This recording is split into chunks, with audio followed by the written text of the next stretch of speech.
It was one of those rare summer afternoons when the world felt lighter, almost effortless, but my heart was anything but. The sun streamed through the gauzy curtains of my living room, highlighting every speck of dust I hadn't gotten to yet. I sat on the edge of the couch, my phone clutched tightly in my hand, as I stared at the half-written message on the screen. Asking for favors wasn't something I did often, especially not from Lisa's husband, Mark. Lisa had always been the center of our friendship, a magnetic, effortlessly charming woman who seemed to have everything figured out. We'd met in college, two girls navigating the complexities of adulthood, and stayed inseparable ever since. She was the first to get married, to Mark, of course. He was the kind of man women wrote romance novels about, tall, broad-shouldered, with an easy smile that made everyone in a room feel seen. But most importantly, he adored Lisa. At least that's what I'd always believed. I reread the message I was about to send for what felt like the 100th time. "Hey Mark, could you help me set up for the charity event this weekend?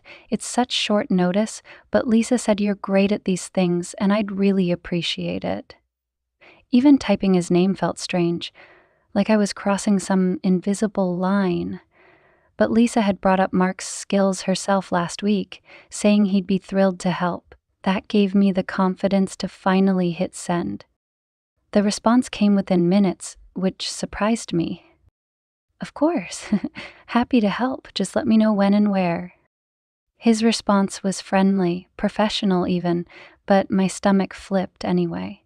It wasn't that I was attracted to Mark, not really, or maybe I didn't want to admit that even to myself.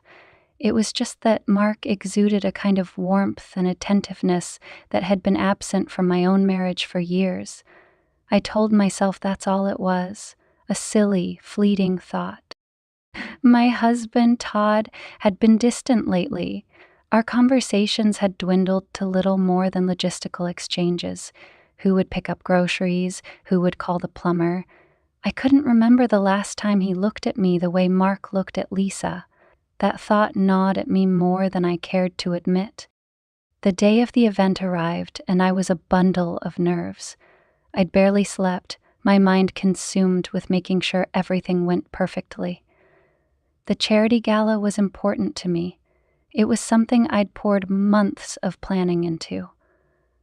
Mark showed up right on time, carrying a large box of decorations under one arm and flashing me that disarming smile. "Hey," he said, his voice smooth and warm. "Where do you want this?" I gestured toward the table in the corner, trying to suppress the nervous flutter in my chest. "Over there is fine. Thank you so much for doing this." "No problem," he replied, setting the box down with ease. "Lisa told me you're the queen of these things. I'm just here to follow orders." I laughed lightly, trying to brush off the compliment. "Well, I hope I live up to the reputation." As the afternoon unfolded, I found myself surprised at how easy it was to work with Mark. He was meticulous, thoughtful, and always one step ahead, anticipating what I needed before I even asked. There was an unspoken rhythm to our teamwork, and it felt nice, comfortable. At one point, as we hung a string of lights together, our hands brushed briefly. I pulled back instinctively, looking up at him. He smiled, seemingly unfazed, and said, "Careful, don't fall." "Fine," I murmured, though my pulse quickened. It was a harmless touch, accidental and fleeting, but it lingered in my mind longer than it should have. By the time the event wrapped up that evening, I was exhausted but relieved. Guests mingled in the softly lit venue, complimenting the setup, and I couldn't have been prouder of how it all turned out. Mark stayed by my side throughout, helping with last-minute adjustments and handling the technical glitches that inevitably cropped up. He even stepped in to charm a particularly difficult donor when I stumbled over my words. Thank you again for everything, I said as we stood near the exit, watching the last of the guests trickle out. I couldn't have done this without you. He tilted his head, studying me with those sharp, perceptive eyes. Don't sell yourself short. You were incredible tonight. For a moment, I didn't know what to say. Compliments from Mark felt different, heavier somehow. Well, I owe you one, I managed, smiling awkwardly.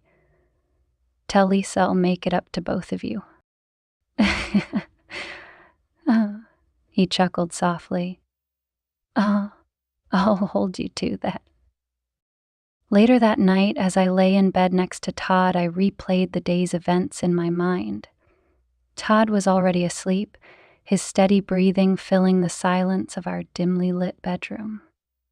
I stared at the ceiling, my thoughts wandering to Mark's laugh, his reassuring presence, the way he made everything seem easier. It was ridiculous, I told myself. Lisa was my best friend, Mark was her husband, and I was married. This wasn't some silly daydream to entertain. It was real life, and I couldn't afford to let my mind wander down paths it shouldn't. But as much as I tried to push the thoughts away, they crept back in. It wasn't about Mark, I reasoned. It was about what he represented. Kindness, attentiveness, the spark that had long since vanished from my own marriage. That's all it was, a longing for something I didn't have. At least that's what I told myself as I drifted off to sleep. The week following the charity event felt like a blur, yet I found myself replaying certain moments with Mark more often than I cared to admit. It wasn't that anything happened. Nothing had. Not really. But the way he stepped in, took charge, made me feel seen and supported. It was more than I was used to. That alone made it hard to shake the memory of our teamwork, of his quiet reassurances when I felt like I was spiraling. I told myself it was harmless, that I was just grateful. But deep down, I wasn't entirely sure. It started innocently enough with a thank you text. Hey, Mark, just wanted to say thank you again for everything. The event was a success because of you. Hope Lisa didn't mind sharing you for a day. He responded quickly. You don't have to thank me. It was fun. Lisa's been teasing me about being your assistant for hire. I laughed at the text, imagining Lisa's playful smirk. It was typical of her to make light of everything, never suspecting anything deeper. Well, tell her I'm grateful she lent you out. I'll have to return the favor sometime. His next text caught me off guard.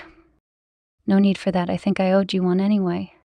I stared at the screen, unsure of what he meant. Before I could overthink it, he sent another message. You've always been there for Lisa. I just wanted to do the same for you. There it was again, that kindness, that warmth, that felt so foreign to me lately. I typed out a quick response, something light to end the conversation, and set my phone down. But the message stayed with me, lingering in the back of my mind like a faint echo. The following Saturday, Lisa called to say she'd be out all day, something about a work retreat. Mark, she mentioned casually, would be spending the day catching up on errands and relaxing. It was a throwaway comment, but it stuck with me. By the afternoon, I'd convinced myself to text him again. Hey, Mark, I was wondering if you could help me with something. The shelves Todd was supposed to put up have been sitting in boxes for weeks. I'd ask him again, but I didn't finish the sentence. I didn't need to. Todd's excuses for avoiding projects around the house had become a running joke, at least for me. Mark's reply came almost immediately. Sure. When's a good time?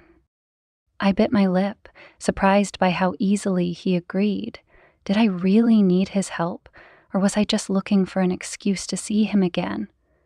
The thought unsettled me, but I pushed it aside. It was just shelves, nothing more. Mark showed up a little after 3, dressed casually in jeans and a plain black t-shirt. He carried a toolbox in one hand and that same easy smile on his face. "Where are these shelves?" he asked, stepping inside. I led him to the living room, gesturing to the boxes stacked neatly in the corner. "There. Todd swore he'd get to them last weekend, but, well, here we are." Mark chuckled, setting his toolbox down. "No problem. Let's see what we're working with." As he unpacked the boxes, I couldn't help but watch him. There was something about the way he moved, confident and sure, that felt comforting. When he glanced up and caught me staring, I quickly looked away, busying myself with tidying up the coffee table. "So how's Lisa?" I asked, hoping to fill the silence. She's good." "Busy, as usual," he replied, focusing on the instructions in his hand. "She's been talking about taking a vacation, though. Somewhere warm." "You two deserve it," I said. "You've both been working so hard." He glanced at me, his expression softening. "What about you? When's the last time you and Todd took a vacation?" The question caught me off guard. I hesitated, unsure of how to answer. "It's been a while," I admitted finally. "We've both been busy." Mark didn't press further, but the look in his eyes told me he understood more than I wanted him to. By the time the shelves were up, the sun had dipped below the horizon, casting the room in a warm, golden glow. Mark wiped his hands on his jeans, surveying his work with a satisfied nod. "Looks good," he said, turning to me. "Anything else you need help with?" I laughed, shaking my head. "I think you've done enough for one day." He grinned, and for a moment the room felt too small, the air too charged. I stepped back, creating space between us, and gestured toward the kitchen. "Let me at least make you a coffee. It's the least I can do." He hesitated, but eventually nodded. "Sure, coffee sounds good." I busied myself in the kitchen, grateful for the distraction. But as I handed him the mug and our fingers brushed, that same spark from the charity event resurfaced, stronger this time.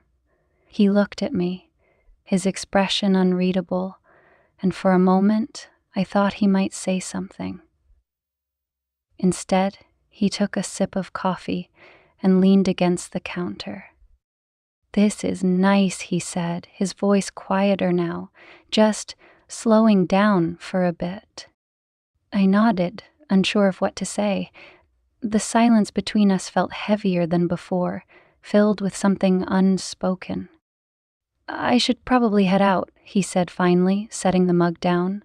"Thanks for the coffee." "Thank you for the shelves," I replied, walking him to the door. As he stepped outside, he paused, turning back to face me. "If you ever need anything," he said, his tone serious now, "don't hesitate to ask." I nodded, my chest tightening. "I won't." And then he was gone, leaving me alone in the quiet house. I stood by the door for a long time after he left, the warmth of his presence lingering like an imprint.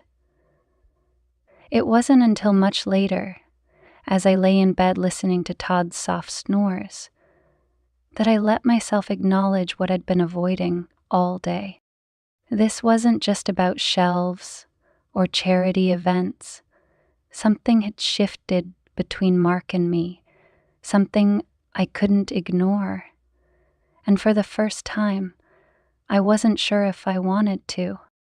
The days following Mark's visit felt strange.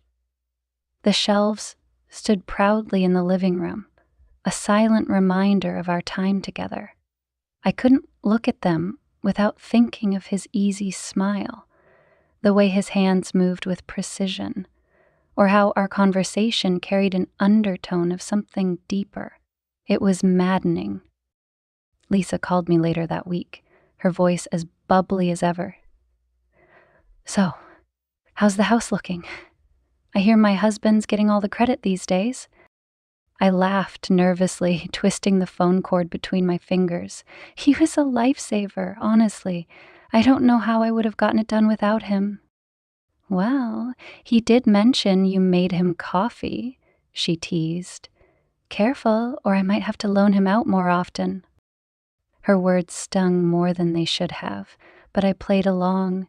"Any time you want to trade, let me know." We both laughed, but the moment left me unsettled. Lisa's casual trust in me, her belief in my loyalty, was a weight pressing against my chest. Yet I couldn't stop the thoughts creeping into my mind. Every time my phone buzzed, I hoped it was Mark. It was a rainy Friday when I got the text. I'd just finished folding laundry, the rhythmic hum of the dryer filling the silence, when my phone vibrated on the countertop. "How are the shelves holding up? Still standing, I hope." I smiled despite myself quickly typing a response. "Perfectly sturdy, thanks to you. No complaints from the books either." His reply came moments later. "Glad to hear it. Hope you didn't give all the credit to Todd." I hesitated before replying. "Todd hasn't even noticed them, to be honest. But I made sure Lisa knew you were my hero." I instantly regretted sending it. It felt too familiar, too loaded. But Mark didn't seem to mind.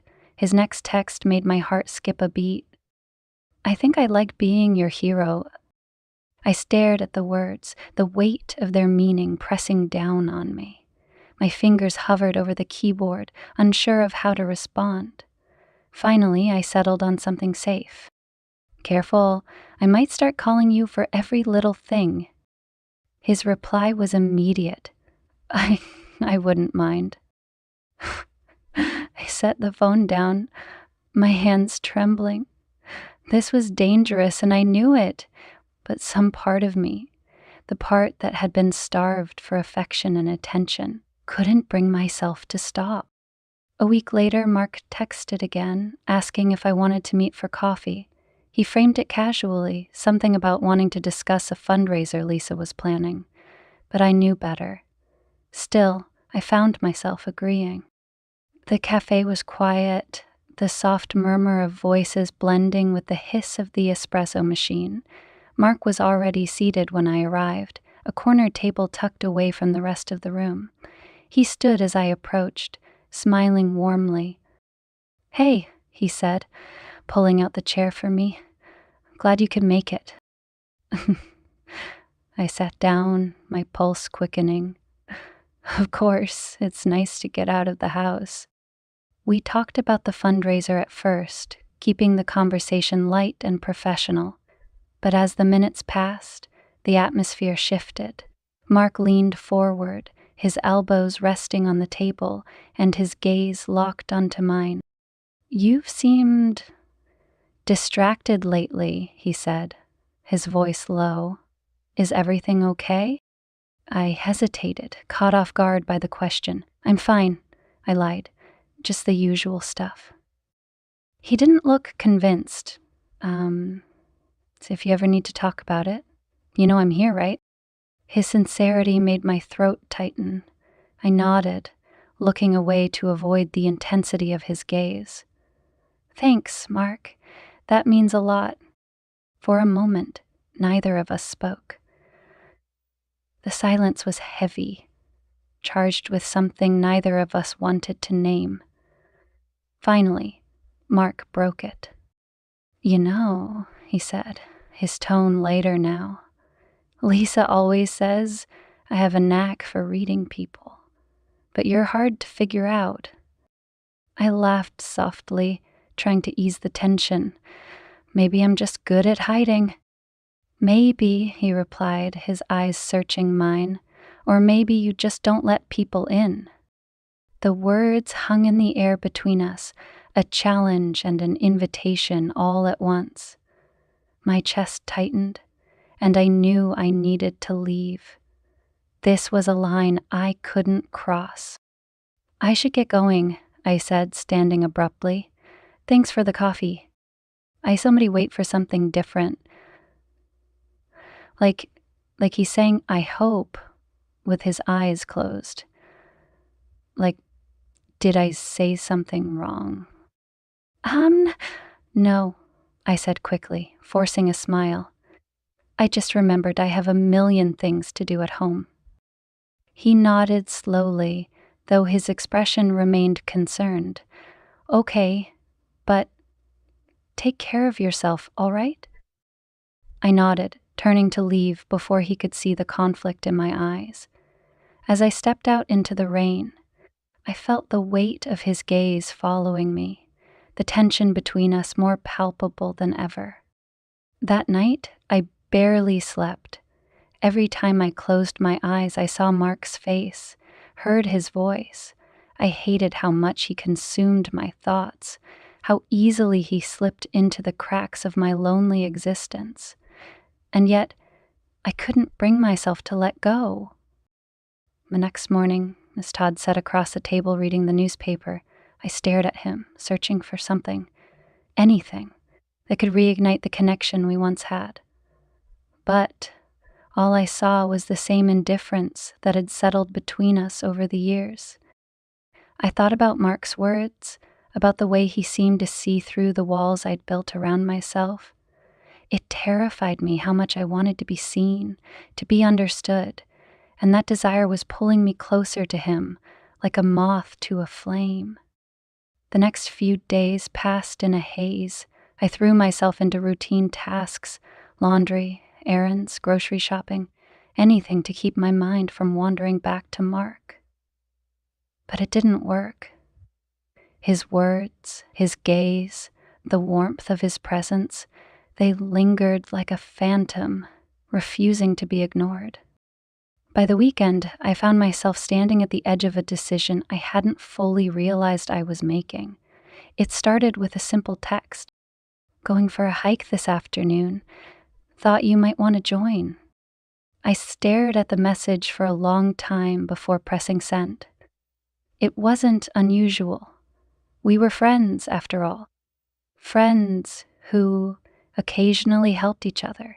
Friends who shared coffee. Friends who... I stopped myself. This wasn't supposed to be complicated. Mark replied almost instantly. Sounds great. Where should we meet? The trail was one I'd hiked countless times before, winding through a dense forest that eventually opened up to a secluded lake. It was my favorite place to escape when life felt overwhelming. The air was cool, crisp with the promise of rain, but I didn't mind. The gray sky overhead felt like a reflection of my tangled emotions. Mark arrived right on time, dressed in hiking boots and a gray hoodie that somehow made him look effortlessly put together. He greeted me with a smile that made my heart lurch in my chest. "This is a great spot," he said, looking around. "Didn't know you were into hiking." I shrugged, trying to appear casual. It's one of the few things that clears my head. "Perfect choice, then," he replied, falling into step beside me as we began the trail. The hike started off lighthearted. We talked about everything and nothing. Movies we'd seen, places we wanted to travel, Lisa's ongoing debate about repainting the living room. But as the trail grew steeper, the conversation shifted. Mark asked about my marriage, his tone careful, almost hesitant. "How are things with Todd?" he asked, glancing at me out of the corner of his eye. I hesitated, unsure of how to respond. "They're okay. We've just been in a bit of a rut lately." Mark nodded, his expression thoughtful.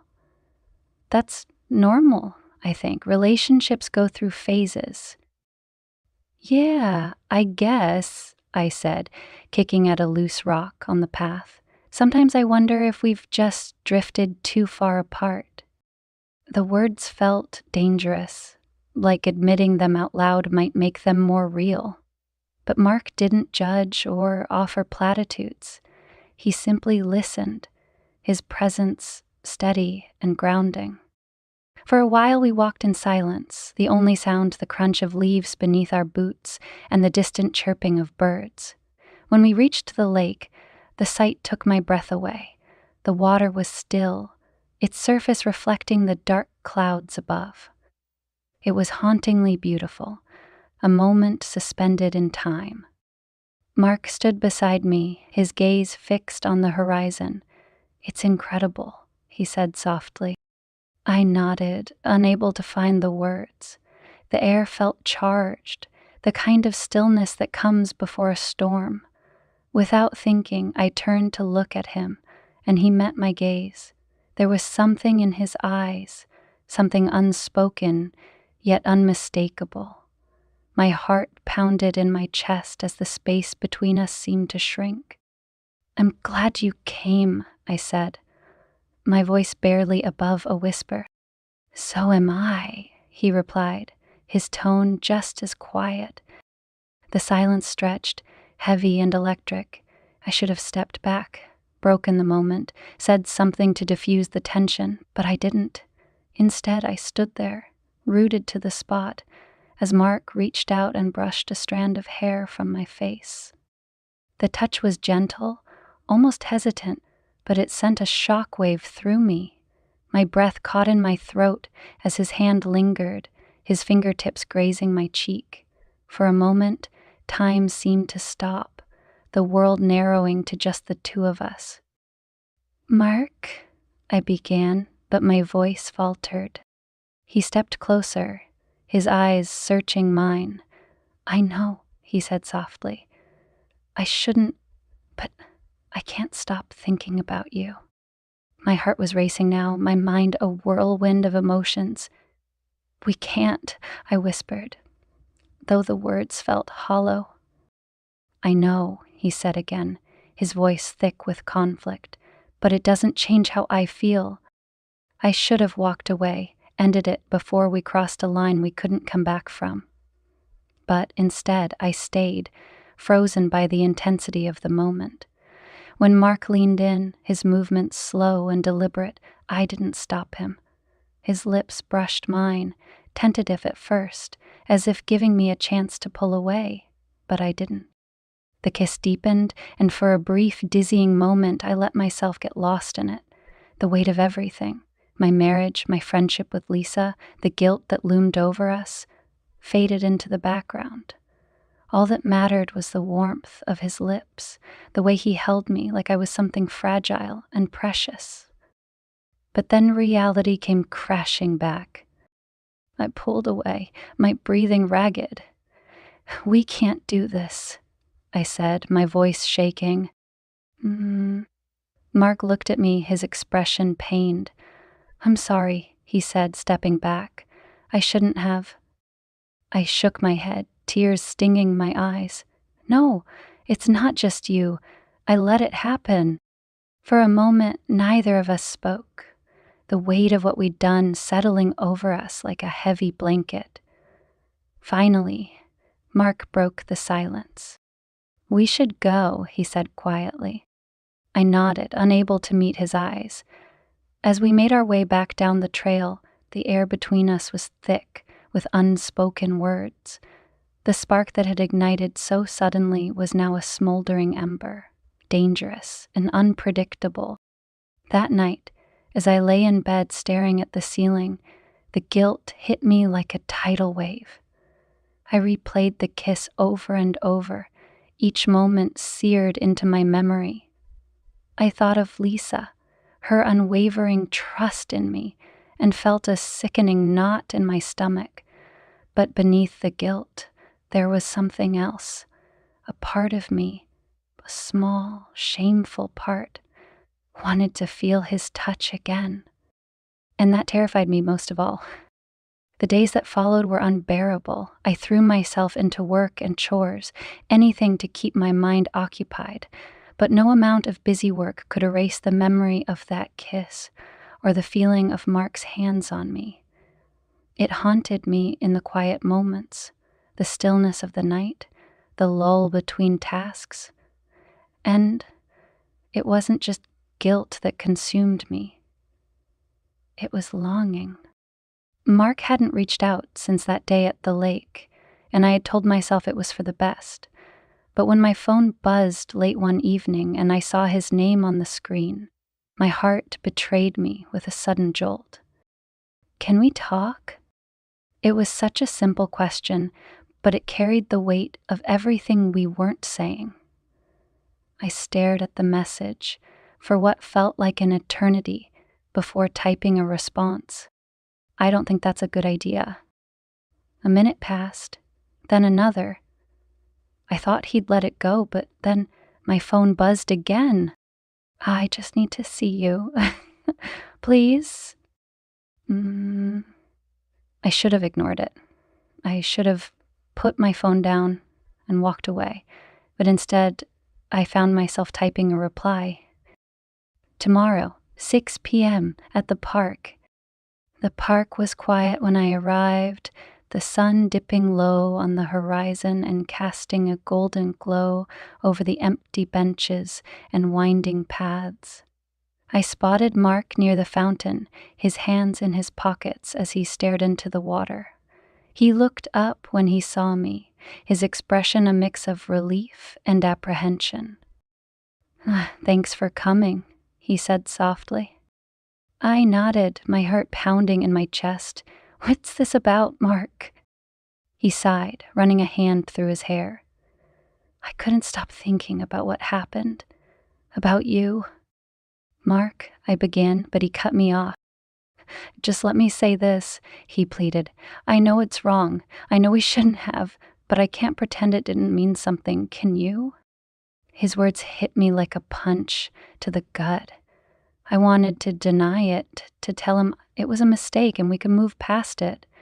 But the truth hung heavy in the air between us. "It did mean something," I admitted, my voice barely above a whisper. "But that doesn't make it right." "I know," he said, stepping closer, "but I don't know how to turn it off, how to stop feeling this way." His proximity made my pulse quicken, and I took a step back, desperate to put some distance between us. "We have to, Mark, for Lisa, for Todd. We can't do this to them." He looked at me, his expression torn. "I don't want to hurt anyone, but pretending I don't care about you, it's killing me." The raw honesty in his voice made my chest ache. I turned away, unable to face the intensity of his gaze. "This has to stop," I said, more to myself than to him. "We can't keep doing this."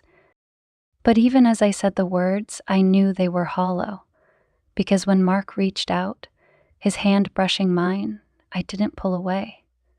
When he stepped closer, his warmth enveloping me, I didn't move. And when he tilted my chin up, his eyes searching mine for permission, I didn't stop him. This time, the kiss wasn't tentative, it wasn't hesitant or fleeting, it was all-consuming, a release of everything we'd been holding back. His hands cupped my face, and mine found their way to his chest, clutching his shirt as if to ground myself in the moment. When we finally broke apart, our breaths heavy and mingling in the cool evening air, reality came crashing back. I stepped away, my hands trembling. "This isn't who I am," I said, tears stinging my eyes. "I can't do this." Mark's face was a mask of anguish. "I don't want this to end," he said, his voice barely audible. "But I'll respect whatever you decide." I nodded, swallowing the lump in my throat. "We need to go, before we do something we can't take back." He hesitated, as if weighing his options, before nodding. "You're right." We walked back to our cars in silence, the weight of what we'd done hanging heavy between us. But as I drove home, the guilt clawing at me, I couldn't ignore the small, treacherous part of me that wished I'd stayed. Later that night, Todd was watching TV when I walked in. He glanced at me briefly, his attention barely shifting from the screen. "You're home late." "Got caught up with errands," I lied, my voice steady despite the turmoil inside. He nodded absently, already absorbed in the next scene of his show. As I headed upstairs, the gap between us felt wider than ever, and for the first time, I wondered if it was a gap that could ever be bridged, or if I even wanted it to be. Mark and I didn't talk for a week after that evening.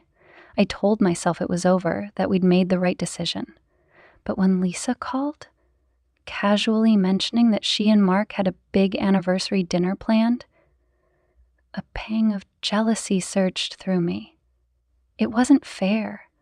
Lisa didn't deserve this, but neither did I deserve the feelings I was burying. A part of me knew that this wasn't the end, not yet. The silence between Mark and me stretched on, a hollow, deafening reminder of the line we had crossed. I told myself I should be relieved, that the distance was what we needed to regain control of our lives, but relief never came. Instead, there was an ache, a quiet longing that refused to be silenced. Mrs. Anniversary dinner was all she could talk about the next time we spoke. Her excitement spilled through the phone, her voice brimming with joy as she described the dress she'd picked out, the reservations Mark had made at her favorite restaurant, and the way he'd surprised her with a bouquet of peonies that morning. "He's been so thoughtful lately," she said, her tone giddy. "I don't know how I got so lucky." Each word was a knife, twisting deeper into my chest. "That's wonderful," I said, forcing cheer into my voice. "You both deserve a night like this. It's been too long since we all did something together." I managed a non-committal hum. The thought of sitting across from Mark while pretending everything was normal enough to make my stomach churn. "Maybe soon," I lied. That evening, as Lisa and Mark celebrated their love, I sat on the edge of my bed, staring at my reflection in the mirror. The woman looking back at me was a stranger, someone I barely recognized. Her eyes were tired, shadowed by guilt and longing. Her mouth was pressed into a thin line, lips dry from biting them too often. Todd was downstairs, his usual routine of beer and sports commentary filling the living room. The gulf between us felt insurmountable, yet I couldn't muster the energy to bridge it. Even when he called up to me, asking if I wanted to watch the game, I couldn't bring myself to join him. "No, I'm tired," I said, the lie slipping from my lips with practiced ease. The truth was, I didn't want to sit beside him. I didn't want to feel the weight of his indifference or the absence of the spark we once had. And, most of all, I didn't want to face the reality that our marriage was crumbling while I longed for another man. A few days later, the text came. "I can't stop thinking about you." My breath hitched as I read Mark's message, the words sparking a dangerous mix of emotions, guilt, desire, and something that felt dangerously close to hope. I stared at the screen, my fingers hovering over the keyboard before typing a response. We agreed we wouldn't do this. His reply was immediate. "I know, but I can't ignore how I feel." Neither could I, but I wasn't ready to admit it, not yet. "This isn't fair to Lisa," I wrote back, my chest tightening with each word. "And Todd?" he asked. I paused, the weight of his question pressing down on me. My marriage to Todd had become a hollow shell of what it once was, but did that justify what I was doing? Could I use his distance as an excuse for my own betrayal? "None of this is fair," I replied finally. "Maybe we need to stop talking altogether." There was a long pause before Mark's next message came through. "If that's what you want." I told myself it had to be, but as I set my phone down, the ache in my chest told a different story. The next week passed in a blur of awkward silences and strained interactions. I avoided Lisa's calls, unable to face her cheerful voice without feeling the weight of my guilt. At home, Todd seemed oblivious to my growing restlessness. If he noticed my late nights or my distracted demeanor, he didn't say anything. But the distance between us wasn't new. It had been growing for years, slowly and insidiously, until we were little more than strangers sharing a house. I used to blame it on his work, his long hours, and his tendency to retreat into the television rather than engage with me. But now, I had to face the uncomfortable truth. I had stopped trying to. One evening, Lisa called while I was folding laundry. I almost didn't answer, but the guilt of avoiding her for so long won out. "Hey," she chirped, her voice bright.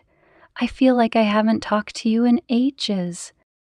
"I've just been busy," I said, forcing a smile she couldn't see. "How are you?"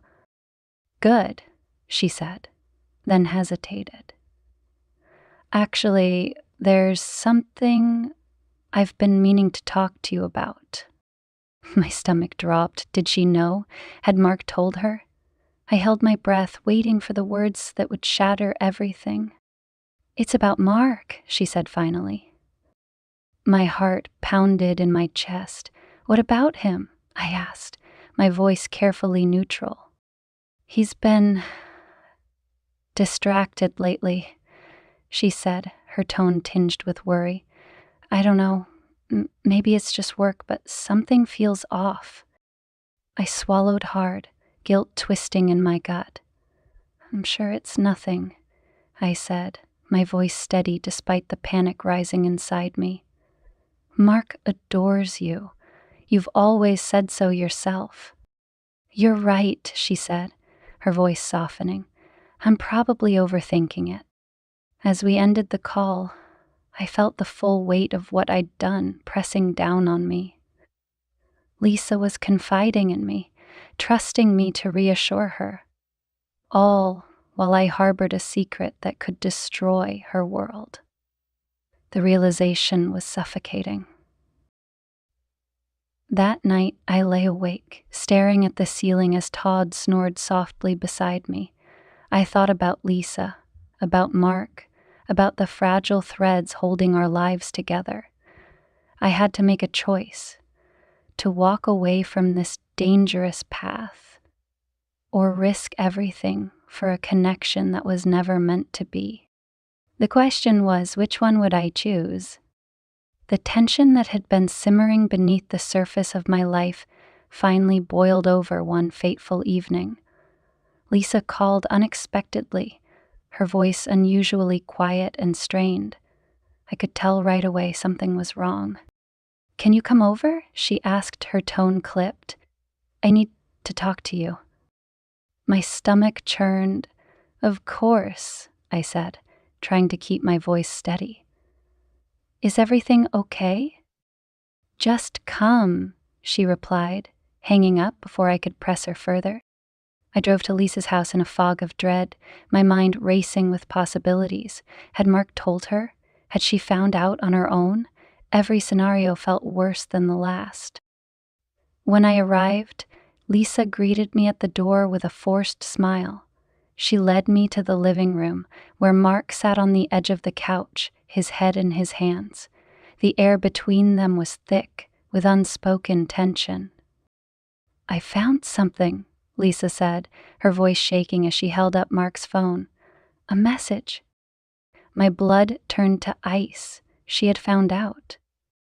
Lisa's eyes locked onto mine, her gaze sharp and probing. "I didn't understand at first," she continued, her voice tight. "But then I saw the rest. And now I need to know the truth." I opened my mouth to speak, but no words came out. My heart pounded so loudly it drowned out the world around me. "What's going on between you two?" she demanded, her voice rising with anger and hurt. I glanced at Mark, who looked like he'd aged 10 years in the span of a few minutes. He finally raised his head, meeting Lisa's gaze with a mix of guilt and resignation. "We didn't mean for it to happen," he said quietly. "It just did." Lisa's face crumpled, her eyes filling with tears. "How could you?" she whispered, her voice breaking. "Both of you?" "I'm so sorry," I said, my voice trembling. "It wasn't supposed to be like this. It didn't go as far as it could have, but that doesn't make it right." Lisa stared at me, her expression a mixture of betrayal and disbelief. "You're my best friend," she said, her voice laced with bitterness. "How could you do this to me?" Tears streamed down my face as I tried to explain, but no excuse could justify what I'd done. "I never meant to hurt you," I said, my voice cracking. I was lonely, and it got out of hand." "Lonely?" Lisa spat, her voice sharp. "You think that excuses what you did? What about me? What about my marriage?" Mark stood, his hands raised in a gesture of placation. "Lisa, please, let's just talk about this." "Talk about what?" she snapped, rounding on him. "How you betrayed me, how you lied to my face while sneaking around with her." Her words hit me like a physical blow. I wanted to disappear, to undo everything that had led to this moment, but there was no escape. The argument that followed was brutal, every word a weapon wielded with precision. Lisa's anger burned hot, and Mark's attempts to explain only seemed to make it worse. I sat in silence, unable to defend myself, knowing I had no right to. Eventually, Lisa turned to me, her voice cold and distant. "I can't even look at you right now. I need you to leave." I nodded, my throat too tight to speak. As I stood to leave, Mark reached for my arm, but I shook him off. "Don't," I said, my voice barely above a whisper. I left the house feeling hollow, the weight of my actions crushing me with every step. Lisa's words echoed in my mind, each one a reminder of the trust I had shattered. At home, Todd was waiting for me, his arms crossed, and his expression grim. My heart sank as I realized Lisa must have called him. The confrontation I had been dreading was finally here. "Is it true?" Todd asked, his voice low and dangerous. "Did you cheat on me with Mark?" I hesitated, the truth caught in my throat. I began, but he cut me off. "Don't lie to me," he snapped. "I need to know." "Yes," I admitted, my voice trembling. "But it didn't go all the way. It was more emotional than physical." Todd let out a bitter laugh. "Emotional? That's supposed to make it better." "I'm sorry," I said, tears streaming down my face. "I never wanted to hurt you." "Well, you did," he said coldly. "You destroyed everything." The fight that followed was brutal, every word laced with anger and pain. Todd accused me of being selfish, of throwing away our marriage for nothing. I tried to explain, to make him understand how lonely I had felt, but he didn't want to hear it. By the end of the night, Todd packed a bag and left, slamming the door behind him. The house felt emptier than ever, the silence a constant reminder of the damage I had done. Mark and Lisa's marriage was no better. Lisa refused to speak to him, shutting him out completely. Mark texted me once, asking if I was okay, but I didn't reply. I couldn't. There was no path forward for us, not after everything that had happened. The fallout was devastating, the consequences of our actions rippling through every aspect of our lives. But the worst part was knowing that it had all been avoidable. We had chosen this path knowing full well where it would lead, and now we had to live with the aftermath. The days that followed were an endless blur of regret and isolation.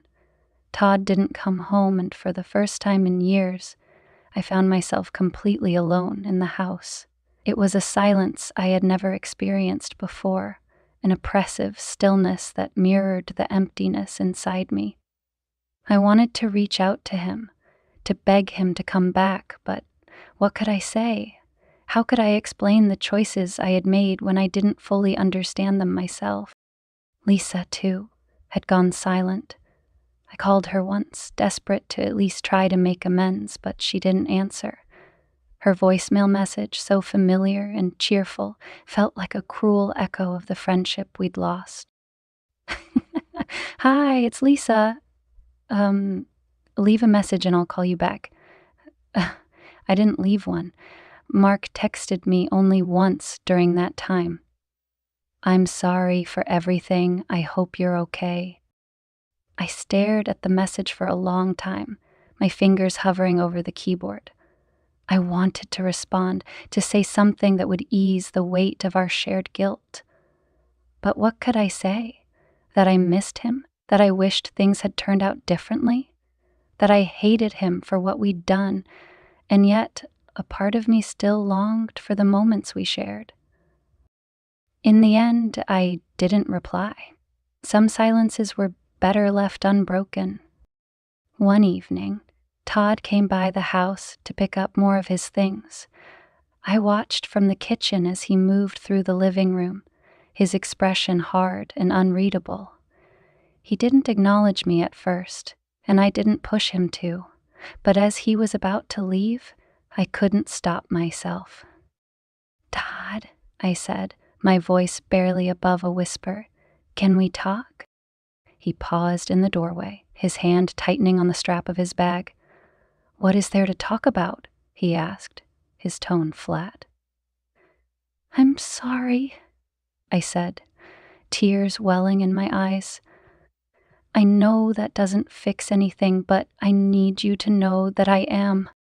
He turned to face me, his jaw tight. Do you even know why you're sorry? He asked.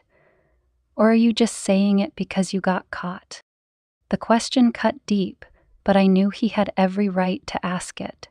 I'm sorry because I hurt you, I said, my voice trembling. Because I made you feel like you weren't enough, and because I let my own loneliness blind me to everything we had. Todd stared at me for a long moment, his expression softening just slightly. You should have come to me, he said finally. You should have told me how you were feeling instead of turning to him. And I know, I said, my voice breaking. I was weak, I was selfish, and I'll regret it for the rest of my life. For a moment I thought he might say something more, but instead he nodded and turned to leave. The door closed behind him with a soft click, and I was alone once again. Lisa's silence hurt the most. Losing her felt like losing a part of myself. She had been my anchor through so many storms, the one person who always understood me, and now I had destroyed that bond, possibly beyond repair. A few weeks after our confrontation, I saw her at the grocery store. She was walking down the frozen food aisle, her face pale and drawn. For a moment, I considered approaching her, but when she looked up and saw me, the coldness in her eyes froze me in place.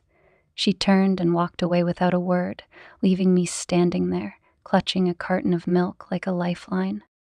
Mark and Lisa's marriage didn't end, though it was clear from mutual friends that things were strained. Lisa moved out for a few weeks, staying with her sister, but eventually she returned home. Whether they were truly reconciling or just putting up a front, I couldn't say. All I knew was that whatever friendship I'd once had with Lisa was gone. In the quiet of those lonely nights, I found myself reflecting on everything that had led me to this point. My marriage to Todd hadn't been perfect, but it hadn't been beyond saving either. I had made the choice to seek comfort elsewhere instead of facing the cracks in our relationship head on. And in doing so, I had hurt not just him, but Lisa, Mark, and myself. I thought about the moments with Mark that had felt so intoxicating at the time. The stolen glances, the shared laughter, the kiss by the lake. They had seemed like lifelines, pulling me out of the monotony of my life. But now, they felt like chains, binding me to a version of myself I could no longer recognize. One afternoon, months later, I received a text from Mark. "I'll always remember us." I stared at the words for a long time, my heart heavy with a mix of emotions. Part of me wanted to respond, to acknowledge the connection we'd shared, flawed though it was. But another part of me knew that holding on to those memories would only keep me tethered to the past. With a deep breath, I deleted the message. The path forward wasn't easy.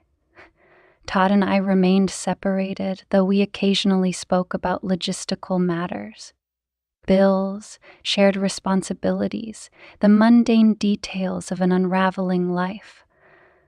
I began therapy, desperate to understand the choices I had made and the person I had become. Slowly, I started to rebuild myself, piece by painful piece. Lisa and I never spoke again. That loss was a scar I would carry forever, a reminder of the consequences of my actions. But it was also a lesson, a harsh, unrelenting one that forced me to confront the truth about who I was and who I wanted to be. In the end, there were no clean resolutions, no perfect endings, just the messy, complicated reality of life after betrayal. And while I would always carry the weight of my mistakes, I also carried the hope that I could one day forgive myself. The months passed like a slow, relentless tide, washing over me with no real sense of direction. My life had become a fractured reflection of what it once was, each piece scattered and incomplete. I couldn't remember the last time I'd felt truly whole, but I was painfully aware of how empty everything felt now. I avoided the places where memories of Todd and I lingered most strongly. The cozy cafe where we used to have Sunday breakfast, the park where we'd spent lazy afternoons, pretending to read while stealing glances at each other. Those places felt like haunted ruins, taunting me with the echoes of what I had destroyed. My own home was no better, a cold, lifeless space filled with the ghost of my guilt. Lisa had become a phantom in my life. Even though I knew she was still in town, still living her life, it felt as though she had vanished entirely. The few mutual friends we shared had grown distant as well, whether out of loyalty to her or discomfort with me, I couldn't say. My world had shrunk down to just me, and the silence was suffocating. One evening, I found myself scrolling through old photos on my phone. There we were, Lisa and I, arm in arm at a wine tasting, laughing at some inside joke. There was another of her and Mark at a dinner party, his arm draped protectively over her shoulders as she beamed at the camera. And then there was Todd, his easy smile lighting up his face as he stood next to me at a family barbecue. My thumb hovered over the screen, hesitating before I closed the gallery. I couldn't look at them anymore, not without feeling the sharp, familiar sting of regret. Every now and then, I'd hear snippets of news about Lisa and Mark through the grapevine.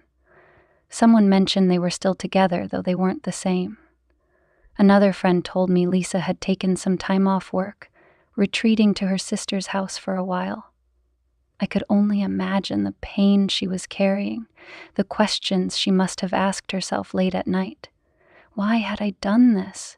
What had she done to deserve such betrayal? The weight of knowing I had inflicted that pain on her was unbearable.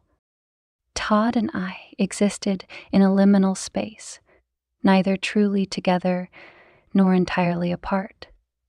After our confrontation at the diner, I expected him to file for divorce immediately, but weeks passed, then months, and still we were locked in this strange, suspended state. He stayed at a friend's place, dropping by the house occasionally to pick up more of his things. Each visit was an exercise in avoidance, no words exchanged beyond the barest necessities, no eye contact that lasted longer than a fleeting second. One evening, as he packed the last of his clothes, I found the courage to speak. "Are we ever going to talk about this?" I asked, my voice breaking the heavy silence that had settled over the room. Todd paused, his hand stilling on the edge of the duffel bag. "What's there to talk about?" "Everything," I said, my throat tightening. "Us. What happens now? Whether there's even a chance to fix this." He turned to face me, his expression unreadable. "Do you really think this can be fixed?" I hesitated, the truth caught in my throat. "I don't know, but I know I want to try." Todd let out a bitter laugh, shaking his head. "You want to try now? After everything?" "I know I've ruined so much," I said, tears welling in my eyes, "but I don't want to give up on us without at least trying." His jaw tightened, and for a moment I thought he might say something more, but instead he slung the bag over his shoulder and walked to the door. "I don't know if there's anything left to save," he said quietly before leaving. That night, I sat alone in the empty house, the silence pressing in on me from all sides. I had always thought of silence as peaceful, but now it felt like a prison. The walls seemed to close in around me, the weight of my choices suffocating. Weeks later, I received a letter from Lisa. Seeing her handwriting on the envelope made my hands tremble as I opened it. I had written her weeks earlier, pouring out my heart in a desperate attempt to explain and apologize. Her response was brief, each word cutting deeper than the last. I've read your letter. I don't know if I'll ever be able to forgive you, but I appreciate your honesty. Please don't contact me again." I stared at the paper, the finality of her words hitting me like a punch to the gut. I hadn't expected forgiveness, but the door she'd slammed shut felt crushing all the same. I folded the letter carefully and tucked it away in a drawer, unsure why I couldn't bring myself to throw it out. Mark reached out once during that time. His message was short but loaded with meaning. "Can we talk?" I stared at the words for hours, torn between the desire for closure and the need to finally let go. In the end, I replied, "I don't think that's a good idea." He didn't message me again. The quiet stretched on, and I began to realize that I had to start rebuilding my life. Therapy became a necessity, not a choice. Sitting across from a stranger, bearing my soul wasn't easy, but it forced me to confront the truths I had been avoiding. I talked about the loneliness that had consumed me, the cracks in my marriage, the intoxicating thrill of Mark's attention. My therapist listened without judgment, gently guiding me toward understanding the deeper wounds that had driven my actions. Through those sessions, I began to see how much of myself I had lost over the years.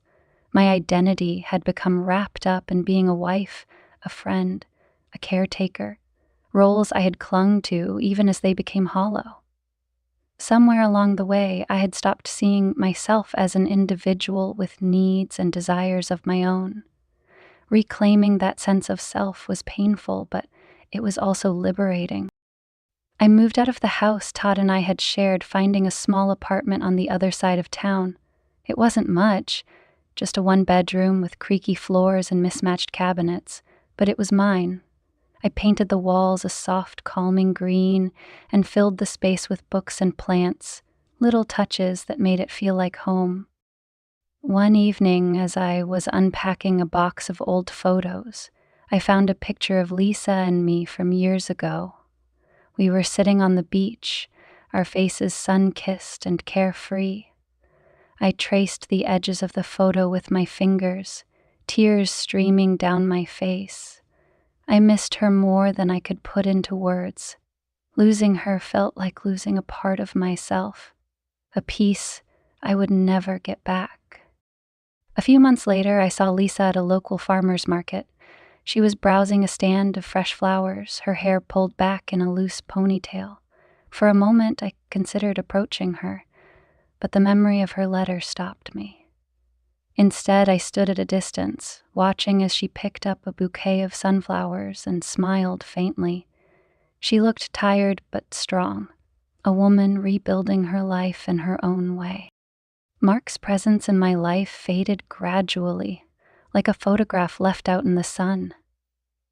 I heard through a mutual acquaintance that he and Lisa were still together, though their marriage remained strained. I wondered if they would ever truly heal, or if their relationship would always carry the weight of what we had done. One night, months after the dust had settled, I received a text from an unknown number. "Thinking of you. Hope you're okay." I knew immediately it was from Mark. My fingers hovered over the keyboard, tempted to respond, but something stopped me. Instead, I deleted the message and put my phone down. That chapter of my life was over, and I was determined to leave it behind. Life didn't miraculously get better after that. There were still nights when the loneliness felt unbearable, and mornings when the weight of my mistakes threatened to crush me. But there were also moments of quiet joy, watching the sunrise from my balcony, losing myself in a good book, planting flowers on my tiny patio. Slowly, I began to build a life that was mine, piece by piece. One afternoon, as I walked through the park, I saw a young couple sitting on a bench, their hands intertwined. They were laughing, their faces lit up with the kind of love that felt pure and untouchable. I watched them for a moment, a bittersweet ache blooming in my chest. I had once had something like that, and I had lost it. But I also knew that loss didn't define me. I was more than my mistakes, more than the pain I had caused. I was a woman learning to live again. And as I walked away, the faintest smile tugged at my lips. Life went on, and so would I. The weight of my actions pressed down on me day after day until I couldn't escape the truth any longer. I was responsible for the fractures in my life. At first, I wanted to blame Todd for his distance or Lisa for being so seemingly perfect that I resented her without realizing it. But none of those excuses held up under the relentless scrutiny of my own guilt. The loneliness I had felt wasn't their fault. It was mine. I hadn't spoken up. I hadn't fought for what I needed. I had let the cracks grow wider. And when the opportunity for escape presented itself in the form of Mark, I took it, knowing full well the consequences. One of the hardest realizations was that I didn't feel better after crossing that line with Mark. The excitement, the attention, the fleeting moments of connection, they were all hollow when I looked back on them. They didn't fix the emptiness inside me. They only magnified it. What I had mistaken for love or passion was nothing more than a desperate attempt to feel alive again. And in chasing that feeling, I had hurt the two people who mattered most to me. I thought a lot about Lisa in those months after everything fell apart. I realized how much I had taken her for granted. She had always been there for me, supporting me without question, sharing her life and happiness freely. And yet, I had betrayed her in the most intimate way possible. I hadn't just betrayed her trust, I had destroyed her belief in the stability of her own life. The fact that she might never forgive me was something I would have to live with for the rest of my life. Todd's departure forced me to confront another truth. I hadn't been a good partner. I had allowed our marriage to become stagnant, and instead of addressing the issues, I had withdrawn. I realized that I had used Todd's emotional unavailability as an excuse for my own failings. Yes, he could have been more attentive, more present, but I could have been braver.